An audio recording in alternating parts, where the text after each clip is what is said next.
Picture this. You are standing in line at a coffee shop. There is someone interesting standing right next to you.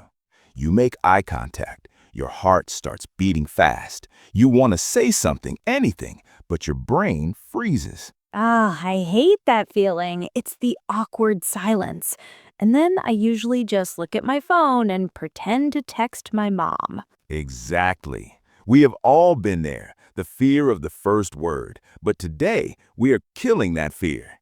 By the end of this episode, you will have the tools to start a conversation with anyone, from a cute stranger to a CEO. I am ready. No more hiding behind my phone. Wait, before we save your social life, stop what you're doing right now. Yes, if you want to speak confident English, you need to hit that subscribe button. Seriously, hit like right now. It helps us help you. Done? Okay, let's dive in. All right, Sam, let's start simple. You're at a park. You see someone sitting on a bench with a cute dog. This is a low-stress situation. Go. Okay, I can do this. I walk up to them, I smile, and I say, "The dog is funny?" Pause.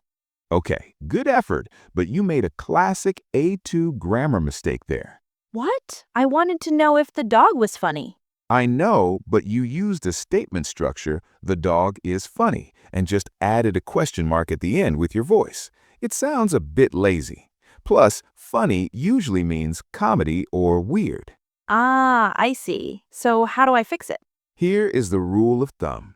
When asking a question to start a conversation, use the auxiliary verb first, or focus on the dog's behavior. So, is your dog friendly? Perfect. That's safe. Or if the dog is jumping around, simply say, he looks full of energy. He looks full of energy. I like that. It's an observation, not just a question. Exactly. Observations are great conversation starters because they don't force the other person to answer if they don't want to. All right, level up. You're in an elevator. A neighbor walks in. You want to be friendly. Okay, in my culture, we care about people by asking where they are going. It shows concern. So I say, "Where do you go?" Whoa, Sam, stop. What? I'm being nice. In English-speaking cultures, asking a stranger where you go or where are you going sounds like an interrogation. It feels a little creepy. Oh no, I didn't mean to be creepy. I was just translating from my native logic. I know. That's the translation trap. In many Asian cultures, that's a polite greeting. In the West, we value privacy. We don't ask specific destination questions unless we're close friends. So what do I say instead? I can't just stand there breathing loudly. Use a vague directional. Instead of asking for a location, ask about the state of their journey. Try this idiom. Heading out? Heading out? Yes. Or if they're coming home with bags, busy day? Busy day. That sounds much more natural. It gives them a chance to complain or share, but it doesn't demand their GPS location. Exactly. You avoided the trap. But Sam, what happens when you're polite but you accidentally sound rude because you're too direct? Is that possible? Oh, it is. And it happens to advanced learners all the time. We're covering that in part 2. Welcome back. We're at a networking event or a nice dinner. You want to join a conversation or ask for something. Sam, you need to ask a stranger to pass you a chair because their table has an extra one. Easy. My grammar is perfect now. I say, "Give me that chair, please." Ooh, I felt a chill in the room.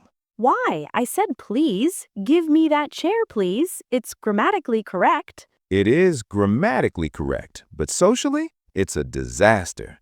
Using the imperative verb give right at the start sounds like an order, even with please. It sounds aggressive.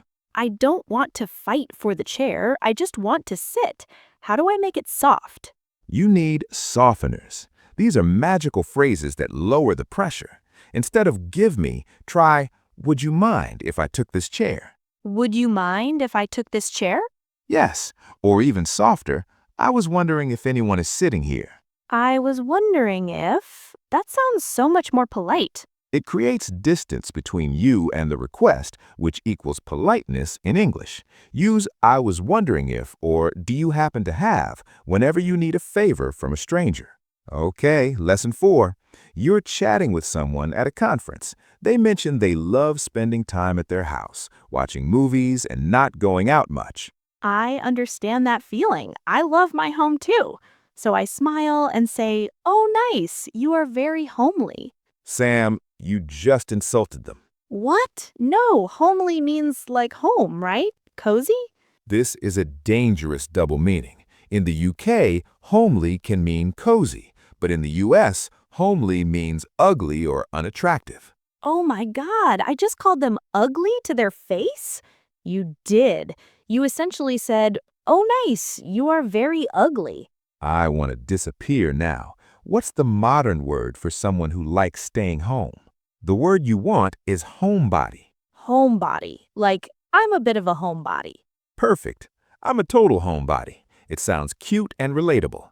Never use homely to describe a person unless you want to start a fight. Okay, final lesson. High pressure. You're at a major business conference. You see a potential client or a boss you admire. You only have 30 seconds to make an impression. You can't just talk about the weather. Okay, my palms are sweating. I can't ask heading out or ask about their dog. What do I do? You need a contextual compliment followed by an open-ended bridge. That sounds technical. Show me. Don't just say, hello. Say something about the event. Try this power phrase. I really resonated with what you said earlier about topic. How did you come to that conclusion? Whoa, that sounds smart. It does. It does two things. 1, it shows you were listening, compliment. 2, it invites them to talk about their favorite subject, themselves, bridge. So, I really resonated with your point on marketing. How did you come to that conclusion? Boom! You're not just a fan, you're a peer. You're in the conversation. You've learned the rules, now let's break the bad habits. It's time for the fix-it game. I'm ready. I'm going to give you 3 bad sentences that learners often use to start conversations. I want you and our listeners to fix them. I'll give you 2 seconds to think. Ready? Born ready. Sentence number 1.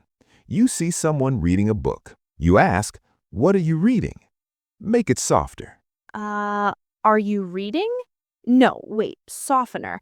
Do you mind me asking what you're reading? Ding, ding, ding. Correct. Or simply, that looks like an interesting book. Next one. Sentence number 2. You meet someone for the first time. You say, I want to introduce myself. Fix it. That's the robot voice. I'd love to introduce myself. Better. Or casual. I don't think we've met yet. I'm Sam. I don't think we've met yet. That's smooth. Last one. Sentence number 3. You see someone looking lost. You ask, where do you want to go? That's the Vietlish translation trap. Don't ask for the destination directly. Are you looking for something? Yes. Or the classic is, can I help you find your way? Nice. I feel like a conversation master now. Great job, Sam. Before we go, here's your cultural pro tip for the week. What is the secret sauce? It's not just what you say, it's how you look. In English-speaking cultures, eye contact is crucial when you start talking. If you look at the floor while saying hello, you look untrustworthy or incredibly shy. But in my culture, too much eye contact is aggressive. I know, it's a hard switch to flip, but in English, try to hold eye contact for about 50 to 60% of the time. It signals, I'm confident and I'm listening. Let's wrap this up with the top 5 phrases you need to steal from this episode. Sam, read them out. 1. Heading out, the perfect casual greeting. 2. Looks like rain, the observation starter. 3. I was wondering if, the polite softener. 4. I'm a total homebody, the correct vocabulary. And 5. I don't think we've met yet, the confident intro. Perfect. Listeners, your challenge this week, use phrase number 5. Find someone you don't know, walk up and say, I don't think we've met yet. Scary, but I will try it. If you try it, comment the word brave down below so we can cheer for you. Don't forget to subscribe for more tips next week. See you next time. Bye.